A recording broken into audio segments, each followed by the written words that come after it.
Die vorige ANC-regerings se beleid van BBBEE of sogenaamde Broad-Based Black Economic Empowerment het beslis nie gewerk nie. Nou hoor ons dat daar 100 biljoen rand is wat hulle weer eens in 'n sogenaamde transformasiefonds wil instort. Vir my klink dit baie meer na 'n plunderfonds want ons het gesien wat in die verlede gebeur het.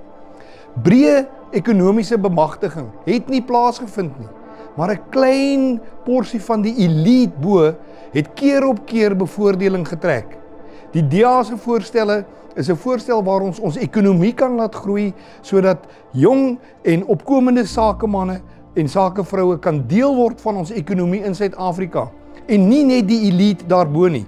Hierdie fonds gaan verseker dieselfde pad stap as wat soveel ander fondse in die verlede gestap het. Dit gaan 'n plunderfonds wees en nie 'n fonds wat daar is om Suid-Afrika en al sy mense tot voordeel te wees nie.